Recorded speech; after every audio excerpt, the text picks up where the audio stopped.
अस्सलाम वालेकुम, मैं हूं मोहम्मद इस्माइल और आप देख रहे हैं स्मैश कोड। जैसा कि हमने जावास्क्रिप्ट की प्लेलिस्ट शुरू की हुई है और हम ऑपरेटर्स पढ़ रहे हैं, तो आज के इस ऑपरेटर के लेक्चर में हम कंपैरिजन ऑपरेटर्स और टर्नरी ऑपरेटर्स पढ़ेंगे।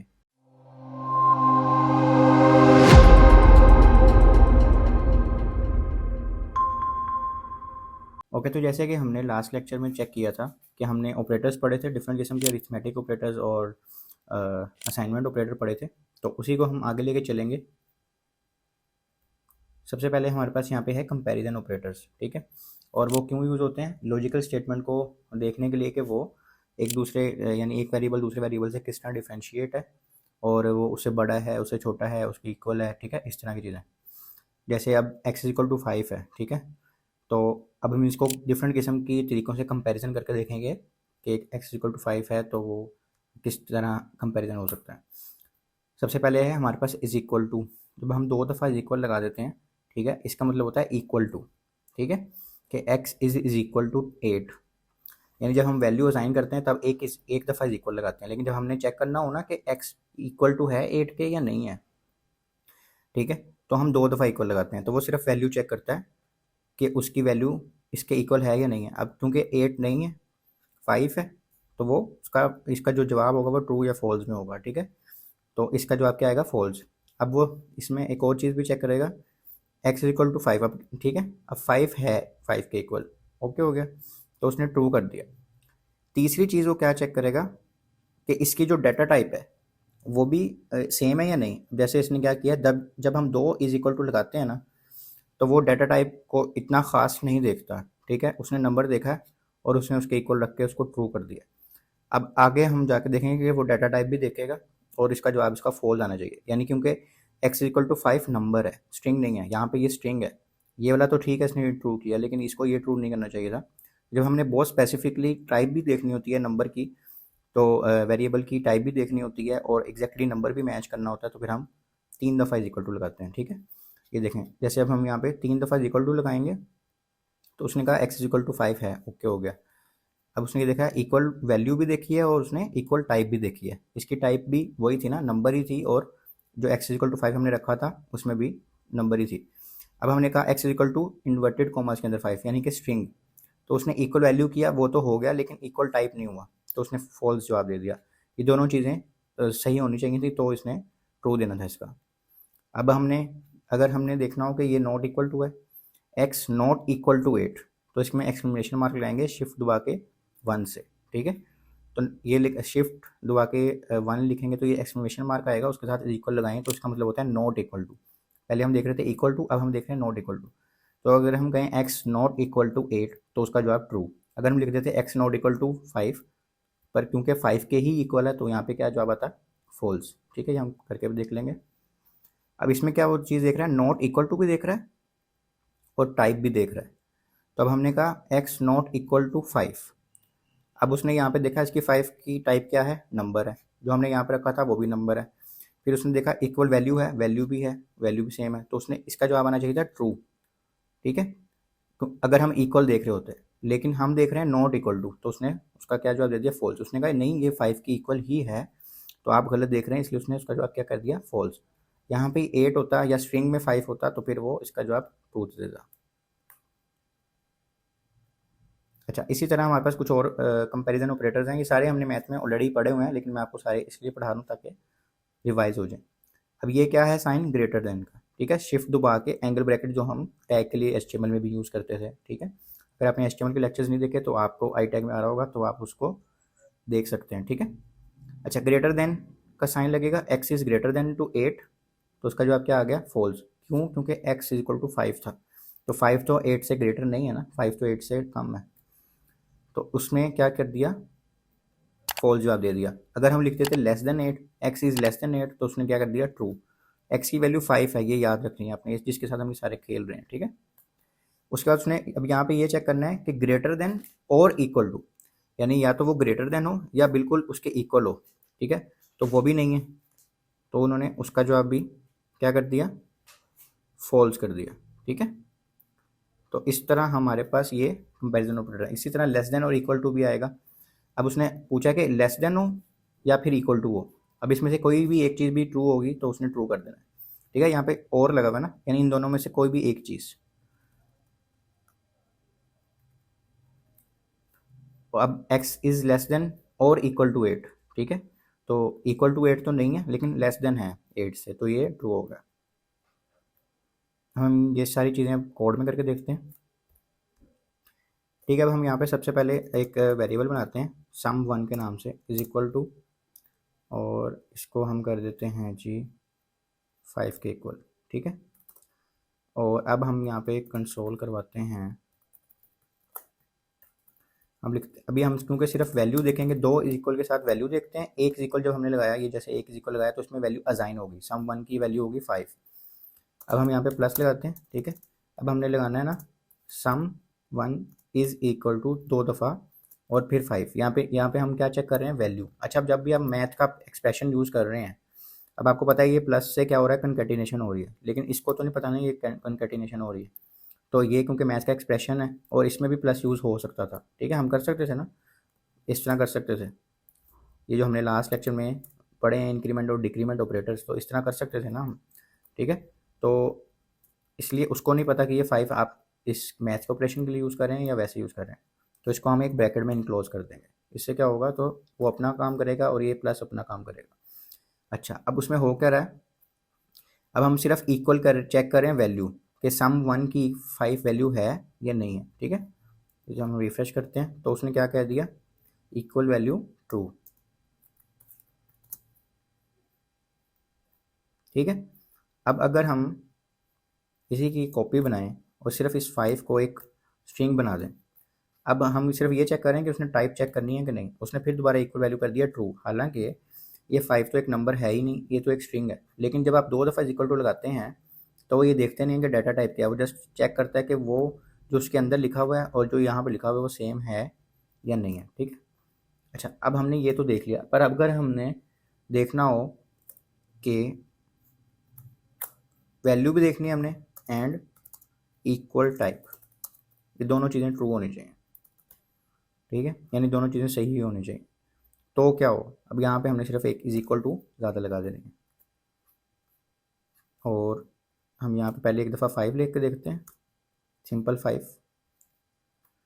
तो उसने क्या कह दिया, equal value and equal type is true, यानी कि इसकी टाइप भी सही है और वैल्यू भी सही है। लेकिन अगर इसी 5 को अब हम इन्वर्टेड कोमास में लगा दें, ठीक है, और अब चेक करें हम जाके, तो उसने क्या कहा, equal value and equal type false, यानी क्योंकि वैल्यू तो सेम ही है लेकिन उसकी टाइप नहीं सही, ठीक है। तो ये अगर आपने टाइप तक भी चेक करना हो तो आपने, क्योंकि हमें कभी स्ट्रिंग मिल रही होती है, कभी नंबर मिल रहा होता है, कभी हमें पता ही नहीं होता क्या मिल रहा है, तो हम इसलिए जितना भी हम श्योर होना चाहें उस हिसाब से हमें ऑपरेटर्स दिए होते हैं और हम उसको उस हिसाब से यूज़ कर सकते हैं, ठीक है।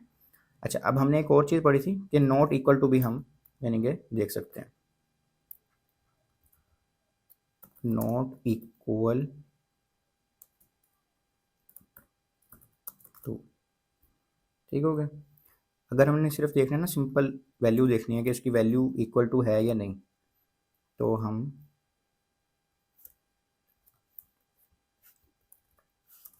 अभी हम सिंपल वैल्यू पे जाते हैं, शिफ्ट दबा के 1, तो हम उसको कह रहे हैं कि नॉट इक्वल टू, देखो सिर्फ नॉट इक्वल टू वैल्यू सिर्फ। अब सम वन इज इक्वल टू 5, क्योंकि हमें तो पता है कि सम वन 5 के इक्वल है, पर हम उसको कह रहे हैं चेक करो कि sum one not equal to 5। अब इसको हम चेक करें तो कह रहा है फॉल्स, क्योंकि सम वन तो 5 के इक्वल ही है। हाँ, अगर यहाँ कोई नंबर हम और दे देते, जैसे हम 6 दे दिया, तो उसने कहा हाँ सम वन 6 के इक्वल नहीं है। अब एक और चीज़, 5 के इक्वल तो ट्रू आ रहा था, लेकिन शिफ्ट वो स्ट्रिंग बना के अगर हम 5 कर दें तो क्या आएगा, तो भी उसने क्या किया, not equal to value and false.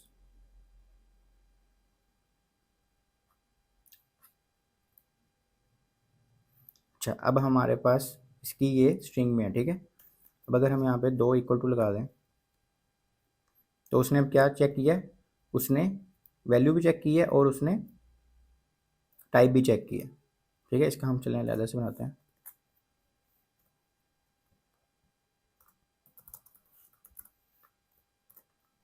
अच्छा, इसमें अब उसने चेक क्या किया कि ये जो 5 है, ठीक है, 5 की उसने टाइप नहीं चेक करनी, उसने सिर्फ वैल्यू चेक करनी है, ठीक है।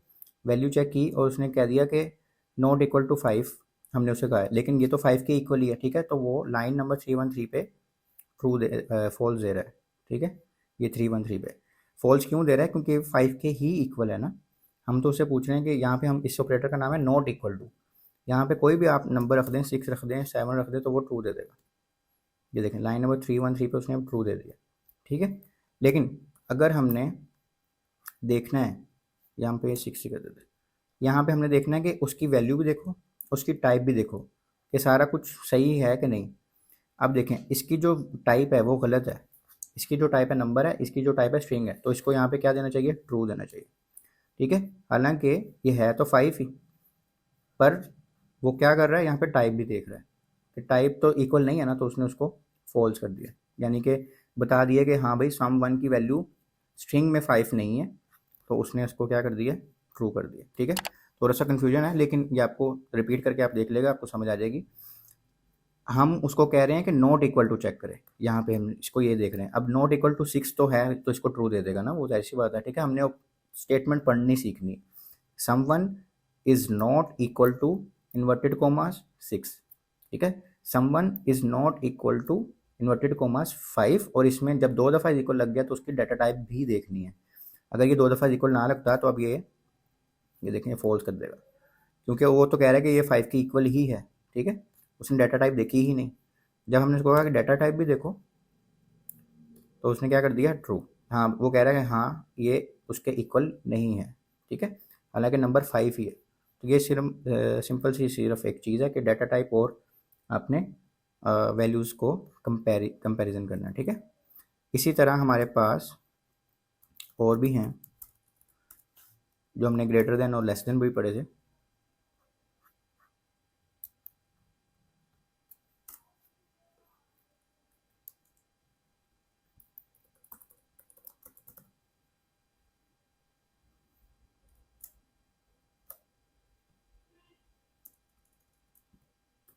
अब हम कहते हैं sum one is greater than to 8, ठीक है, कि सम वन की वैल्यू 8 से बड़ी है।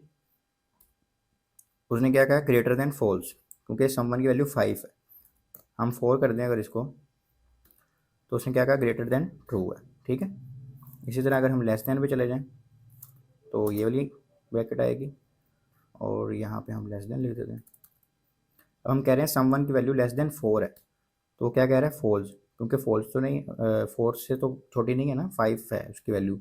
हम इसे 8 लिख देते हैं, तो वो यहाँ पे क्या कर देगा, ट्रू दे देगा, ठीक है।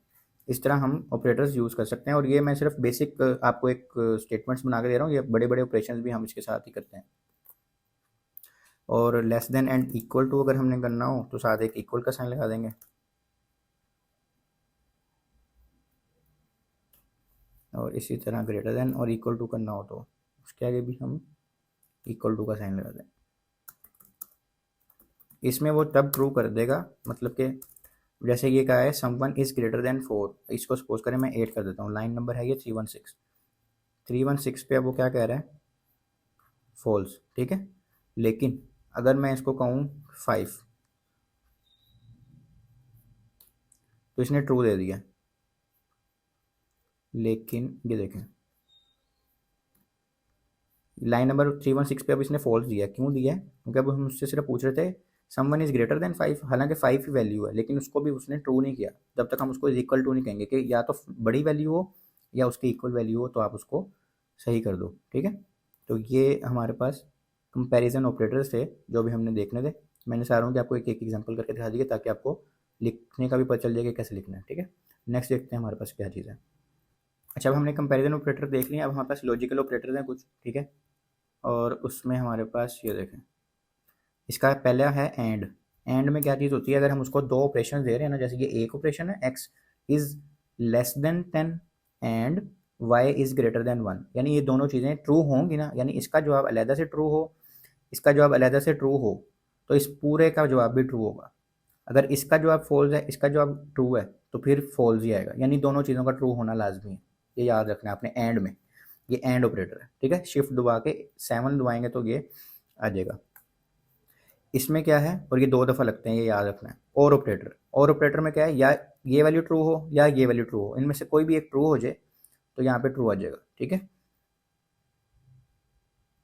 अब जैसे हमारे पास x इज इक्वल टू 6 है, y इज इक्वल टू 3 है, x इज इक्वल टू यहाँ पे 5 लिया, y इज इक्वल टू 5, यानी दोनों ही ट्रू नहीं हो रही तो फॉल्स आ गया। अगर इनमें से कोई एक भी ट्रू होती तो ट्रू आ जाता। यहाँ पे क्या है, x इज लेस देन 10, 6 है तो लेस देन 10 हुआ, y इज ग्रेटर देन 1 और y की वैल्यू 3 है तो ये ट्रू हो गया, क्योंकि इसमें दोनों ट्रू थे। और इसका क्या है, नॉट ऑपरेटर ये वैसे हम मैंने अभी विषय भी पढ़ाया, तो नॉट का मतलब है कि x is equal to y है कि नहीं, x की वैल्यू 6 है, y की वैल्यू 3 है। अब यहाँ पे 2 दफ़ा इज इक्वल टू लगा, यानी कि वो डाटा टाइप्स नहीं चेक कर रहे, वो सिर्फ वैल्यू चेक कर रहे हैं। तो वैल्यू में उसने बता दिया कि 6 इज इक्वल टू 3 तो नहीं हो सकता ना, ठीक है। तो उन्होंने यहाँ पे नॉट ऑपरेटर लगाया हुआ है कि इधर बताया ये हुआ कि x y की इक्वल नहीं है, इसको ब्रैकेट में डाल के उसके बाहर उन्होंने नोट लगा दिया, या ये अंदर भी लगा सकते थे, नॉट इक्वल टू भी लिख सकते थे यहाँ पे। तो उसने कहा हाँ ये इसके इक्वल नहीं है, तो इसलिए ये स्टेटमेंट ट्रू है। असल में वो स्टेटमेंट का जवाब दे रहे होते हैं, ये इसका जवाब नहीं दे रहे होते कि x is equal to y है कि नहीं। जो भी पूरी स्टेटमेंट होगी, क्योंकि उधर स्टेटमेंट पढ़नी कैसे हमने, not equal to x is equal to y, या इसको पढ़ सकते हैं x is not equal to y, तो उसका जवाब है ट्रू, ठीक है। इसको भी हम कोड में करके देखते हैं। अच्छा, अब हमारे पास हमारे पास एक तो वेरिएबल है, एक हम और बना लेते हैं, let sum 2 is equal to 6, ठीक है। अब हम यहाँ पे कंसोल डॉट लॉग देते हैं, लॉजिकल ऑपरेटर है हमारे पास।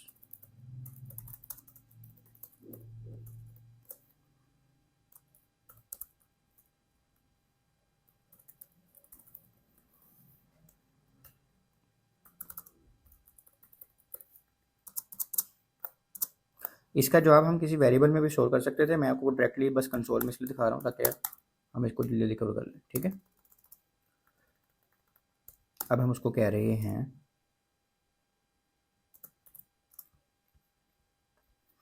सम 1, ठीक है, इज इक्वल टू 5, ठीक है, और साथ में हमने लगा दिया एंड ऑपरेटर। और दूसरी हम उसको स्टेटमेंट दे रहे हैं सम 2 इज नॉट इक्वल टू, चलिए अभी सिंपल में जाते हैं, आपको कन्फ्यूजन ना हो, सम 2 इज इक्वल टू 6, ठीक है। ये हमने उनकी सही सही वैल्यूज दे दी हैं अभी। तो उसने कहा एंड ऑपरेटर इज ट्रू, क्योंकि दोनों वैल्यूज सही दी थी हमने, ठीक है। अब अगर हम सपोज करें इसकी वैल्यू गलत दे देते हैं, दूसरे की सही दे देते हैं, तो उसने क्या कह दिया, फॉल्स। इसी तरह अगर हम दोनों की गलत दे दें तो भी क्या आएगी वैल्यू, फॉल्स, ठीक है। अगर हम इसकी सही दे दें, या चलें इसकी, अब हम उल्टा करके देख लेते हैं ना, और इसकी गलत कर दें, ठीक है, सम 1 की वैल्यू सही है इस वक्त और सम 2 की गलत है, तो भी क्या आएगा, फॉल्स। इसको दोनों वैल्यूज़ ही सही चाहिए, तब जाके इसने क्या करना है, आपको ट्रू आंसर ला के देना है, ठीक है। अब एंड ऑपरेटर क्या हो गया, ट्रू हो गया। अब इसी तरह हम अगर और ऑपरेटर यूज़ करें तो वो हमारे पास दोनों में से कोई भी एक चीज़ भी सही होगी तो आ जाएगा। जब ये कहाँ पे आएगा, जब आप ये वाली ब्रैकेट लगाते हैं ना, ये वाली ब्रैकेट, इसके साथ वाला जो बटन है इससे आएगा, ठीक है, 2 दफ़ा शिफ्ट दबा के, ठीक है, इसको कहते हैं और ऑपरेटर। अब हम कह रहे हैं या तो सम इस वाली का आंसर ट्रू हो जाए या इस वाली का आंसर ट्रू हो जाए, तो आपने आंसर ट्रू दे देना है, ठीक है। दोनों का आंसर ट्रू होगा तो भी ट्रू दे देना है, दोनों का आंसर फॉल्स होगा तो सिर्फ फॉल्स आएगा, वरना हर दफ़ा ट्रू ही आएगा, ठीक है। अब हमने पहले की वैल्यू सही कर दी, दूसरे की हम कह देते हैं 2, हालांकि 6 है, तो आंसर क्या आएगा। अच्छा, यहाँ से एंड ऑपरेटर की जगह और ऑपरेटर,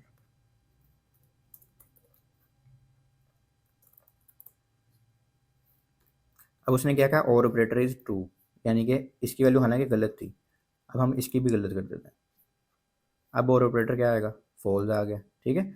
जब दोनों गलत होंगे तब फॉल्स आएगा, वरना आप कोई एक कदा भी सही हो तो वो ट्रू कर देगा, ठीक है। तो ये हमारा एंड और ऑपरेटर, और ये आगे जाके वाइडली यूज़ होगा जब आप लॉजिक्स बना रहे होंगे, ठीक है। जब हमने फंक्शंस बनाने हैं वो अगले लेक्चर्स में आएंगे, तो हम एक ही काम को करने के लिए एक फंक्शन बना देते हैं, और उसमें हम सारी ये जो हमारी लॉजिक्स होती हैं या ऑपरेशंस होते हैं हमारे ऑपरेटर्स से, वो हम बना देते हैं, ठीक है। अब हमने नॉट ऑपरेटर है, नॉट ऑपरेटर का है कि उसने बस चेक करना है, उसमें 2 कंडीशन देना लाजमी नहीं, तो हम sum 1 is not equal to sum two, ठीक है, हमने ये कहा उसको। अब एक इक्वल टू लगाएंगे तो सिर्फ वैल्यू चेक करेगा, दो इक्वल टू लगाएंगे तो क्या करेगा, डाटा टाइप भी चेक करेगा।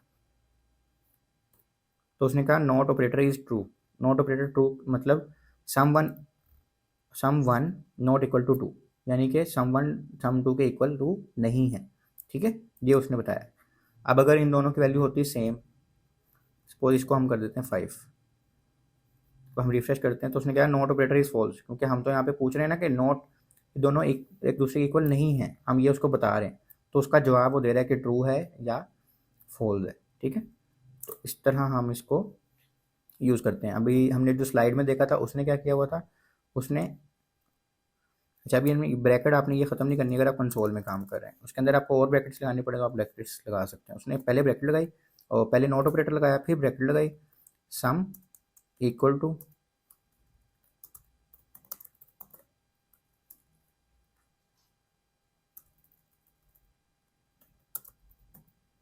इस तरह। अब इसका मतलब भी वही है जो अभी हमने अभी पहले किया है, ठीक है, इसमें कोई और उसमें कोई फ़र्क नहीं है, उसने बस ब्रैकेट के बाहर नोट लगा दिया।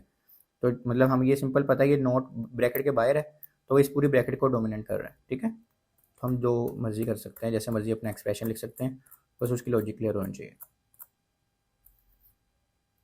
ठीक है। ये अब हमारे एंड ऑपरेटर, और ऑपरेटर और नॉट ऑपरेटर क्लियर हो गए। आगे हम देखते हैं हमारे पास क्या चीज़ है। अच्छा जी, इसके बाद हमारे पास है ternary operator. JavaScript also contain conditional ternary operator that assign a value to a variable based on same condition.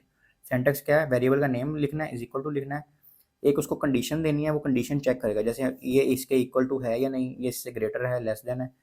अगर तो ट्रू हो, इज इक्वल, ये क्वेश्चन मार्क लगाने का मतलब है अगर तो ट्रू हो तो ये चीज़ दिखा दो, अगर, और ये कॉलन लगाने का मतलब अगर फॉल्स हो तो ये दिखा दो। यानी हम एक स्टेटमेंट बना रहे हैं और उसके दो केसेस खुद ही डिफाइन कर रहे हैं कि या तो ये ट्रू हो सकती है या फॉल्स हो सकती है। तो आपने ट्रू फॉल्स नहीं देना, हम बताएंगे आपने वहाँ पे क्या दिखाना है, ठीक है, क्योंकि यूज़र को तो नहीं हमने ये दिखाना होता ना ट्रू फॉल्स, उसको कैसे समझ आएगी। तो जैसे अब ये एक वेरिएबल है, उसकी लेट वो table age is less than 18, ठीक है, अगर तो ये ट्रू है तो टू यंग दिखा दो, अगर तो ये ओल्ड है तो क्या कर दो, ओल्ड इनफ दिखा दो, यानी कि अगर ये फॉल्स है, ठीक है। If the variable age is value below 18, अगर 18 से कम है तो आपने क्या दिखाना है, टू यंग, और पन्ना फिर टू ओल्ड। इसको अब हम करके भी देखते हैं, ठीक है। अब हमने क्या करना है, हमने एक नया वेरिएबल बनाना है, ठीक है, let age is equal to 17, okay. अच्छा ये ऑलरेडी यूज़ हुआ हुआ वेरिएबल, एज 1 कर देते हैं, या हम कर देते हैं ओल्ड, ठीक है, ईयर्स कर देते हैं, चलो ईयर्स। अच्छा इसको हम कंसोल डॉट लॉग नहीं कराते, इसको हम क्या करते हैं, हम एक जो जो ट्रू फॉल्स होती है या ये सारा कुछ हम इसको वेरिएबल्स में भी रख सकते हैं। हम एक नया वेरिएबल बनाते हैं, let message is equal to, अब इसके अंदर हम कंडीशन लगा देते हैं, ठीक है, कि ईयर्स का हम पूछते हैं अगर तो ईयर्स लेस देन 18 है, ठीक है, हमने ये इसको कंडीशन बताई। अब इसका या तो जवाब ट्रू आएगा या फॉल्स आएगा, ठीक है। अब अगर इससे भी हम नेक्स्ट स्टेप पे जा रहे हैं, पहले तो हम देख रहे थे ना ये ऊपर हमने क्या देखा था कि फॉल्स या ट्रू आ रहा था, हम कंसोल में भी ये देख रहे थे, और अब हम इसके ऊपर कंडीशन लगा रहे हैं कि अगर तो ट्रू है, इसका मतलब है अगर ट्रू है इसके बाद जो होगा वो ट्रू में आएगा, यू विन, ठीक है, हमने कुछ भी लिख दिया। और अगर हम ये कॉलन लगाते हैं इसका मतलब है फॉल्स के बाद क्या लिखना है आपने, दोनों उसको स्टेटमेंट्स बता दी ना कि हमने विन के ट्रू होने पे क्या करना है और फॉल्स, यहाँ पे हम कुछ भी नहीं कर रहे थे, हम सिर्फ ट्रू फॉल्स ले रहे थे। अब हम ट्रू फॉल्स लेने के बाद अगली लॉजिक बना रहे हैं, इसी को लॉजिक बिल्डिंग कहते हैं, ऐसा ऐसा चीज़ें इकट्ठी यूज़ करना, ठीक है। हमने यहाँ से ऑपरेटर्स यूज़ करने सीखे, अब हम ऑपरेटर्स को यूज़ करके नेक्स्ट एक लॉजिक बना रहे हैं कि अगर वो चीज़ ट्रू हो तो ये कर दो, फॉल्स हो तो ये कर दो। इसी तरह हमारी सारी पूरी वेब एप्लीकेशन भी बनती है, ठीक है। और हम यहाँ पे कंसोल करवा देते हैं मैसेज को कि हमारे पास मैसेज क्या आ रहा है। अब हमारी वैसे तो 17 है तो क्या आ रहा है, यू विन। अब अगर हम इसी 17 को 19 कर दें तो क्या आएगा हमारे पास, यू लूज़, ठीक है। तो इस तरह हम अपनी कंडीशंस स्पेसिफाई करके इसको अपने हिसाब से सेट कर सकते हैं और अपनी लॉजिक बिल्ड कर सकते हैं।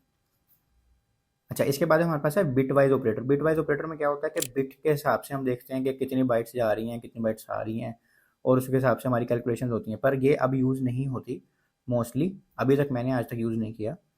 तो इसको हम पढ़ाएंगे भी नहीं, और इसमें जो हमारे फंडामेंटल्स कॉन्सेप्ट थे हमने उसके ऊपर कवर किया और उसको ही हम फोकस करके चलेंगे। तो ये जस्ट मैंने आपको बताया है कि बिटवाइज ऑपरेटर भी होते हैं, अगर आप पढ़ना चाहें तो W3 स्कूल से पढ़ सकते हैं। पर हमारे यहाँ तक ऑपरेटर्स थे, ठीक है, और ऑपरेटर्स हमारे ख़त्म भी हो गए। तो उम्मीद है आपको समझ आई होगी। अगर आपको कुछ समझ नहीं आई तो आप कमेंट करके पूछ सकते हैं, फेसबुक के ग्रुप में पूछ सकते हैं, ठीक है। और इसकी प्रैक्टिस ज़रूर करें, ये प्रैक्टिस से ही आपको आना है। अपना बहुत सारा ख्याल रखिएगा, मिलते हैं अगली वीडियो में। अल्लाह हाफिज़।